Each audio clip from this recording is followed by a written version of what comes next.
Hi. Wow. Hi. Hi. Hi. How's everybody doing tonight? Oh my god. Thirsty. Thirsty. We've barely sat down. Yeah. Interesting night. Starts off with a well-intentioned but Right. My bad. long-winded customer on the phone for about half hour. Yep. Causes a delay in deliveries, causes a delay. You really could have left Getting back. any time. Nobody else came in the store. Yeah. I know you were being polite, but Well, exactly, because like if I just leave, then y'all can't go to the bathroom. Yeah, it's important to me. no, I get that. There's some folks that I don't mind if someone comes in. I get to say, "Oh, I have to help this person. I will talk to you later." So it's not rude. That's true. Hey, you got some Max Tail happening. Oh, look at that cute little tail. Look at him go. Aw. I like how it focuses on that. Yeah, we're very fuzzy, and his tail is not. Scoochie booch. Oh, excuse me. There you go. He turned around and was like, "How dare you?" Oh. How dare you? It is our best of the week show. We do it every Thursday. We talk about something cool that we watched on Tubi or something terrible that we watched on Tubi, depending on the week. Because Tubi is free for all of y'all. And then we talk about the comics that we liked best this week, including a little taste of what we liked in previous days, in the long, long ago, far, far away. Yep. Yeah. And because everything kind of got kerfuffled, we did not bring our this week picks home, but we do have supplements for that. And we go on screen share, baby. Yeah, we know how to do that, so it's okay. It's all right. So y'all are gonna enjoy some high-tech awesomeness from your fun friends at Variant Edition. Okay. Cool. So, do you want me to start? What do we watch on Tubi, baby? Start on Tubi? Yeah. All right. Him. So I realized after the Monday show that we hadn't picked our movie, and I was like, oh, we should probably watch something on Tubi. So we went to the Leaving Soon category because I find that's the best. Obviously, it's got incentive. And we picked Battle Royale from, I think, 2000, 2001, something like that. The distant future, the year 2000. Yeah. Yeah, the book apparently came out in 1999 and then was so popular that they were like, yo, what we're going to do right now is make a movie immediately. Oh, that's always a good idea. Yeah. For those of you who haven't seen Battle Royale, think Hunger Games, except instead of the more American bent, the more Japanese bent. It has a lot to do with generational respect and murder. Yep. Instead of capitalism and murder. I've read the book. I did like the book better. But I will say, both the book and the movie are very big on why here he is, the cutest boy in the world. Oh my God. Do you know who loves him? Every lady. Every single lady that he comes across is in love with this boy who is the cutest boy in the world. Yay. Yeah, which I know is something that you love deeply. Yeah, I was not impressed. I was not impressed by a lot of the teen things. It wasn't even the vicious murder, because that was there too. A lot of it was the teen feelings. The vicious murder stuff actually had more of a message to it, especially as it did in the book. There's a scene where, so for those of you who don't know what Battle Royale is, it's basically the idea that every year a class is chosen and they have to fight to the death until there's only one left. This is to keep children in line, more or less, to obey their elders, and to also deal with a little bit of overpopulation type of thing. None of that was communicated in the movie. No. In the book, they kind of go through the reasoning why the battle royale happens. I'm not remembering it all entirely because the last time I read it was before I met Danica. So that is in the long ago in terms of memory. PD. Mm-hmm. Pre-Danica. Pre-Danica. My PD days when I was slacking off. Just slacking off, right? Yeah. You were dating other folks. How Yeah. rude. How dare you have a past? Yeah, they were. Mm. They weren't good enough for you. Hell, I'm not good enough for you. Shut up. Get out of here. Get out of here. Literally, no. I'm kidding. Okay,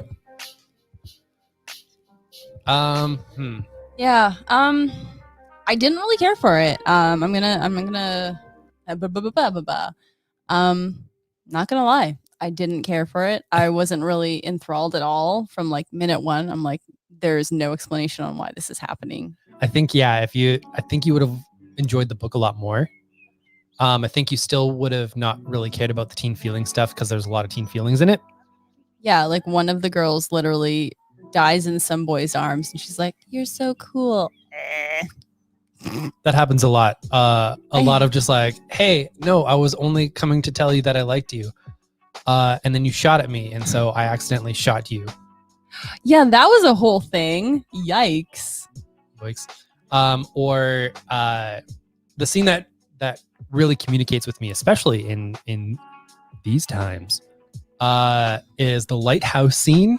Oh my god. Where this group of young girls has kind of come to a peace, more or less, and is going to weather things out and figure out a way to go through everything, except one person is a little scared and makes a bit of a selfish gesture in using poison that they have. Mm-hmm.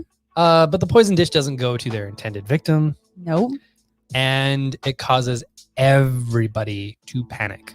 And so I, especially these days, I view that as a real freaking big metaphor of how you can, all it takes is someone to put a little poison in the well and for everyone to freak out over kind of who did it. And truly, the person could have said, "Oh my God, seriously?" Like, especially in that heightened situation. "I'm sorry I committed light murder. I was afraid of this, and this is what I did. It wasn't this person, it wasn't this person, it wasn't this person." But they kind of let it ride. Everyone else went bonkers and then killed each other. Yep. And then she was like, "Oh, chill. So I did this." And then she kind of jumped off the top of the light house. I was going to say the light tower. No. Yeah. No, I may try the book one day. Would not watch this movie again. Yeah, that's fair. Well, I mean, I didn't care about any of the kids, so there were no stakes for me, emotional stakes. The teacher was a sociopath. Mm-hmm. And so I was like, oh, I mean, he's the threat, sure, but he's not enough of a threat. I don't know. And it just didn't seem to piece together. And the teacher was a weird thing because that character really didn't have anything to do in the books. The book specifically. Yeah. Weird thing to watch. And then a day or so later, deal with some real world violence that happened. Yeah. Which in hindsight makes our choice not so great. But no, it was a terrible choice, and I regret everything. But yeah, truly, like not knowing what the future holds and whatnot, we watched a teen murder movie. And man, there's a lot in there about how people can come together, work together, and actually solve problems. The book does a little bit better with the ending, in that people are more or less fine, even though like the society is built to kind of go against the grain. If people work together, the grain doesn't quite work. So that's a bit of a central message there that they didn't quite land in the movie. But all in all, Battle Royale, mixed freaking bag. Hi, Tubi. We love you. Yeah. Tubi's free. Tubi is free, so we shan't complain about it. This is our choice.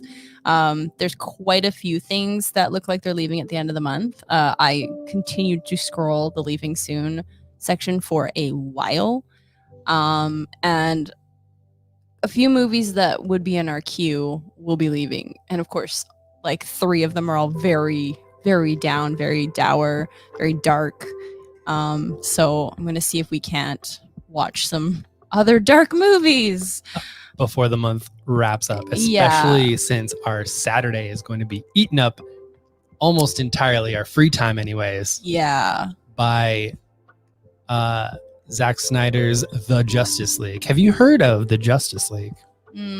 I've heard of the Just Us League. The Just Us League, yeah. That's us. I like that one. And I will forever remember, I think it was actually shortly after we opened our store, when a dude came in with a comic and was like, hey, have you heard of this character? It's called The Flash. I have this comic featuring him. Is it worth anything at all? And being like, there's a TV show. Oh, but I don't watch TV. I only have this weird comic from like 1960. He was an odd duck. I understand that some people don't understand what's happening in the pop cultures. But you got to try hard these days. You got to try real hard. Especially when there's a TV show that's been running for 8, 9 seasons. I don't even know. Forever. About hey buddy. Half a Supernatural. Yeah. I love that. I really hope that's the new measurement of shows now. Was it a full Supernatural? 15 seasons. Or like a half Supernatural? Yeah. Most aren't even going to get half. It was like a third exactly. Supernatural. Supernatural ran longer than MASH. That's hard to do. That is hard to do. And I'm 90% sure that MASH has less slash fic than Supernatural. Prove me wrong, internet. Prove me wrong. Send me links that I will not click on. Well, there's what's that? The big fanfic, our archive, something like that. Archive of Our Own or something. Archive like that? of Our Own, yeah. Yeah. I'm gonna look that up right now. Hugo award-winning Archive of Our Own. Check to see what's happening. I'm gonna look and see if there's MASH. Jay Swit says, and MASH ran longer than the actual Korean War. It is Trufus. Yeah, I mean, I'd rather have that than the Korean War myself, so that's probably a good thing. Yeah, I've been watching a bit of MASH because now it is on Disney Plus. They have a section called Star, which is not necessarily for all ages, but they got MASH on there, all of MASH. And let me tell you, there's some stuff in MASH that would not play at all today. No. Yeah. Oh, MASH TV. Heck yeah. Let's do this. I'm looking. This is going to happen. I'm not going to read anything because I don't want to slander anyone. But I am going to tell you how many I find. There we go. There are 2,201 found, which might not be all. No, the first one. A lot of them just involve Hawkeye, so it's a lot of Marvel stuff. Although maybe they're. Oh wait, no, Father Mulcahy and Radar. Oh, goodness. Okay, some of them are. Scroll a little bit above. It says BJ Honeycutt and Peg Honeycutt. Honeycutt? Yeah, he's a character. Honeycutt. That's a terrible name. Yeah, there's stuff happening, my friends. I love it.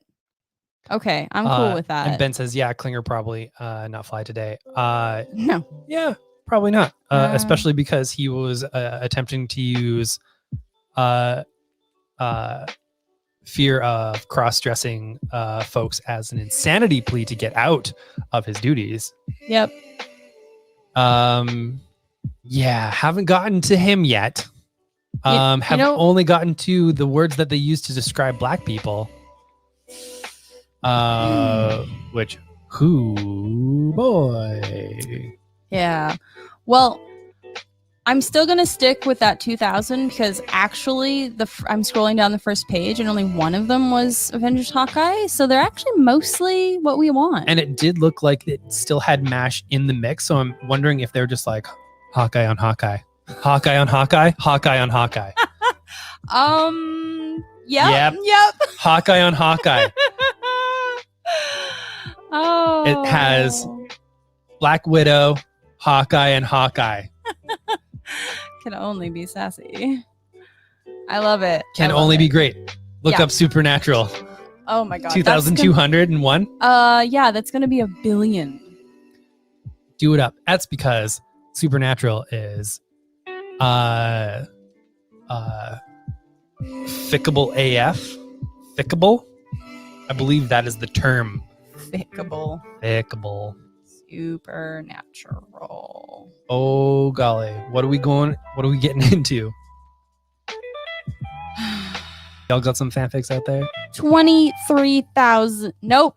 No. 234,581. And that's just on Archive of Our Own. Oh my god. Well, there you go. So if you want some MASH fanfic, whether kinky or not, Archive of Our Own. It exists. Basically, what you might end up getting is some smash fiction. Because they're gonna smash, baby. So funny. Super hilarious. So yeah, we've gone through our Tubi watch. Tubi is wild, folks, because it's like a free archive and whatnot. Archive. It's not really. Free streaming service. So sleepy. We ran here. We got in at 10 to 9. I raced around the house. I fed the cats. I switched to the cats because we do 2 and 2. I ate a burger way too fast. Yeah. My burger's in the microwave for later. I ate my onion rings because those don't microwave. 8 onion rings. He ate his fries. He ate his burger. Regrets. Cats are fed, which was the most important because like after that, then we can eat. I'm still weirdly panic hungry. I'm just like, I could eat some more food right now. Don't eat the mic. Don't eat the mic. Okay. So I'm doing that, running like laps. The running stairs. of the cats. Yeah. The running of the cats. Upstairs, downstairs. He's doing this, anything to deal with tech. You remembered to plug everything in, which was great. Y'all can hear. Yeah. Okay. I was like, you all can hear that music, right? As he looked in and just like, What music, Brandon? Don't do that. Don't do that to me. I'm sorry. Don't gaslight the husband. I know this. I'm sorry. I'm a bad person. So we'll get to our past picks before we get to our best of the week. Best of the weeks, we're going to be doing some screen shares. Because, as we said before, we done forgotted. My past pick is going to be On a Sunbeam from Tilly Walden. I love her. She's so great. Right. We've got all kinds of stuff here. I'm gonna move the. It's bad news. Yeah. Bad news. Baritone. I'm gonna. So it's got a quote on the front from some ding dong named Brian K. Vaughan, who's written Saga and Paper Girls, and Why the Last Man, etc., etc. Tilly Walden is the future of comics, and On a Sunbeam is her best work yet. It's a space story unlike anything you've ever read, with a rich lived-in universe of complex characters. To go over what they have here, a restoration crew travels to the deepest reaches of space, rebuilding beautiful broken structures to piece the past together. 2 girls meet in boarding school and fall deeply in love, only to learn the pain of loss.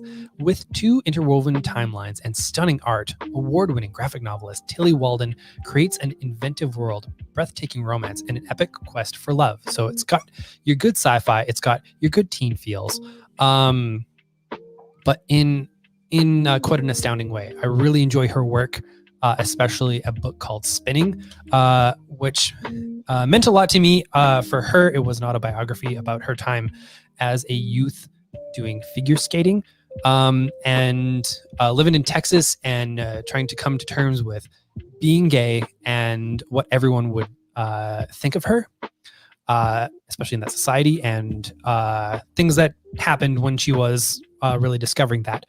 For me, it hit as just a child figure skater, and that culture that was there, that extra layer. Of course, I have not experienced. I am a straight white man, but she brings that level of understanding of humanity to all of her works. This is a beautiful sci-fi story about discovery and love, and it's absolutely outstanding and one of my favorite books of the past, let's say, decade. Nice. Yay. Yay. All right. I'm going to do my past pick. This is one of my favorites from the last year. And ironically, I actually just bought it today. Like, I officially bought it, brought it home, and then realized I didn't have picks and went, no, I have a pick. Because I own it. Something that you felt so strong enough that you bought it. Exactly. Mm-hmm. All right. I love this. This is Seance Tea Party. It's a seance tea party and you're all invited. It's so great. Growing up is terrible. No one has time to play outside or use their imagination or anything fun. Who wants that? Not Laura. She's determined to still have fun, even after her friends all seem to fade away with their new interests and new friends. A magical tea party introduces Laura to Alexa, the ghost that haunts her house. Alexa will be a kid forever, but what will happen as Laura continues to get older? I almost can't express my feelings when I was reading this book because it felt, can you get Joy? Because she's going to do something very stupid. Thank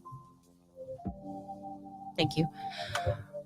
When I was reading it, I just felt this uber connection with pretty much everything that was going on in the story. And I remember saying to Brandon that I really wish that I had this when I was like 14.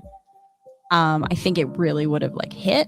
And I mean, it still did hit, obviously. Like, yeah. I'm much older than 14 and it's still like the best thing. It has a lot of sweet and sad moments about friendship and about moving on and growing up. And that's hard. Yeah. And it's absolutely gorgeous. It's from Penguin Random House's graphic novel line, which is just absolutely outstanding. Anything that you see from that line is pretty much a winner, including past pick of mine, Magic Fish. Yeah. Oh my god, so good. All of them. Actually, yeah, it's the rhkidsgraphic.com if you want a list of what they do. Things like Astra and the Accidental Magic, which is one of favorite. Exactly, if you want yourself as I say, a reverse Hilda. Yeah. Carrie and the Knight of the Forest, which was amazing. Yeah. Andy Watson, baby. Witches of Brooklyn, which I'm so happy there's going to be more in the series because book 1 was rad. And Brandon classic, the 5 Worlds series. Oh, yeah. It's kind of retroactively part of this line. It really is, yeah. 5 Worlds, every time I put it in anyone's hands.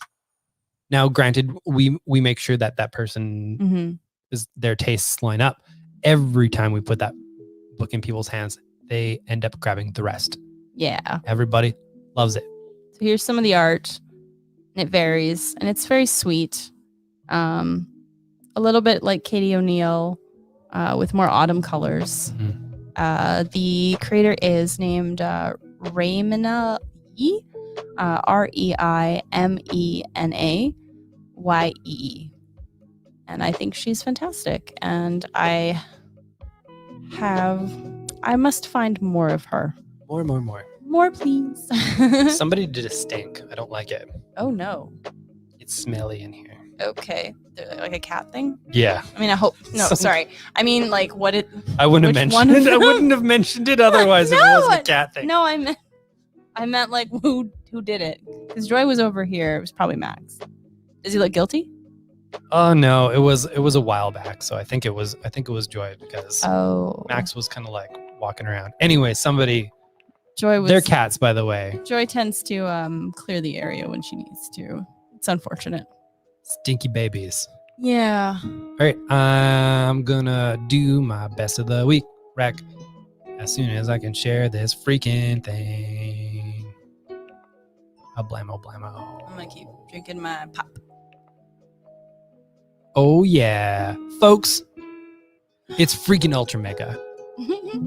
Ultra Mega really knocked my socks off. It is, as it says, a kaiju action book, except it has a decidedly horror bent and a familial bent. It has to do with family. It has a lot of emotion to it. And so when this wildness is happening, it's not just things popping down and violence. It is some of the wildest images you'll see. The things that you're seeing as I scroll through here are not even close to the wildest images that you see in this book.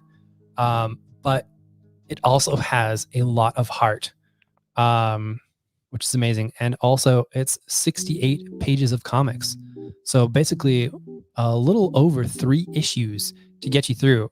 If this had stopped at 2022 pages, it would have been pretty okay. Mm-hmm. I would have enjoyed it. The full experience gives you the stakes of what the whole series will be and sort of what the hook push is going forward. But I will go through, as you're seeing here, Image Skybound is bringing James Herron and Dave Stewart together to do the Ultra Mega big ol' freaking story. This one doesn't have the solicit. Anyways, it's a big old fight. But as it says here, Pacific Rim, puny. Godzilla, a guppy. Readers beware. No series launch in 2021 could possibly be bigger than Ultra Mega, literally. Because it's lots of pages. And I was shocked. I was astounded. I extremely enjoyed it. And I think a lot of folks out there will. So y'all can read up on that with your face holes. Brilliant. All right. My pick is... Oh, music. Doing that screen share. I like the music. It's great. Add to stream. Bam. Thank you. All right. This did come out this week. The Fall Volume 1. So at some point there was single issues. Not for us. Probably Europe. Yeah, they self-published. Oh yeah. Okay, that's cool. I went to the website that they did, and they're having pre-orders for the first bits of the next volume. Holy crap, this book! Oh my god! All right, so the fall is woefully true. It is extremely now. It is extremely 2021. In that, obviously, it's like this is where things could go very, very badly. So I'll read the paragraph here. After losing his wife, one father will have to face a world in free fall, shaken to its core by an economic, social, political, and health crisis without precedent. Facing seemingly unreal and very unexpected dangers, he will do whatever it takes to protect his loved ones in a country on the brink of collapse. In this internationally acclaimed series, Jared Murault not only tells the story of one family struggling to survive, but also questions the very reasons that brought mankind to this apocalypse. And one thing I can say is, when things go bad, they seem to go bad very quickly. And I think that's actually more realistic. Mm-hmm. I don't think it would be a slow burn. I think it would just be like so enough people would be like, well, that's it for us. So Ooh. do you want to know Okay. something wild about the fall? I do. The first half of it came out in 2018. Oh my God. So the pandemic stuff wasn't even happening. Oh my God. This is just all very prescient. Yeah, it's a lot to take. It's so achingly accurate. It is, yeah. And like because it's based in like Sweden or no. I believe the creator is Swiss. So Okay. Switzerland, yeah. So because it's a winter scenario, it's very familiar to Albertans. You know, being stuck in the mountains, and then like if there's a pandemic and society has broken down, and you know you're stuck in the like middle of, well, not middle of Canmore because that would be the town, but you know what I mean. Like it felt very like it could happen here, Mhm. and that was really scary. I could not put it down. Yeah, it's beautiful. It's gorgeous. It's European sized, so not your regular comic size, but more of a magazine size. And the art is astounding. The design work is astounding. The lettering is astounding. Just some absolutely phenomenal stuff at work here.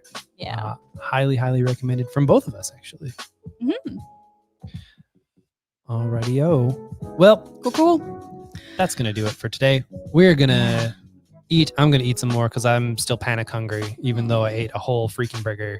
Yeah. I'm going to eat my burger. 5 seconds. We're going to watch some more Parks and Rec. Yeah, we are. Because that is our comfort watch. And we are in like season 5? 4 or 5, yeah. 4 or 5, yeah. Really like it. Everyone should be really nicer to like Jerry. Yeah, like constantly. Yeah, for people with so much compassion, they really just rag on one dude. Mhm. Very sad. But yeah, a really good show about what it's like to be in local politics. Holy crap balls. / when you are in an industry and you care and nobody else seems to. Yeah. Like, hey, the comics industry. Hey, everybody. Wow. It can honestly feel like that sometimes. Wow, wow, wow, wow, wow, wow, wow. Especially when a lot of old dudes yell at me on the internet. It feels like, They do love to do that. cool. Mhm. How do you run your store? How are you in business? And they're like, I'm not. I'm having a hard time. And I'm like, I don't know why. Is it because you're yelling at random women on the internet? As we've discovered, we have a big disconnect between us and a lot of the comics industry because we like to treat our customers as a community and not a commodity. And that's been a big discovery, at least in terms of phrasing, the past couple days. It's really like rang in my head. Y'all are a community and not a commodity. And that's how it should be, especially for an industry like comics. Yeah. It's so intimate. It's fairly small in terms of reach, honestly. And without our community, it doesn't feel like this. It wouldn't be great. And so, yeah, thank you. Absolutely. Hmm. Yeah. That actually is definitely a factor in where we will be moving next. We can't tell you anything because we don't have any information, but it's pivoting us a bit, which is good because I think we were probably heading the wrong direction where we thought we should be. Mhm. And then where we'll end up, I think, will be where we are meant to be. Exactly. Yeah. I think things are going to work out nicely. Before we leave, Jason says, "Hey, I can be both," and we appreciate that. Ding. And Ben says that you treat everyone as a community is why I recommend you to everyone I know, and that means a lot. Thank you so much. Thank you, folks. That has been our best of the week show. Thank you all for watching. I'll be here tomorrow afternoon at about 3:05, 3:10ish. To talk about all the stuff that's on Final Order Cutoff.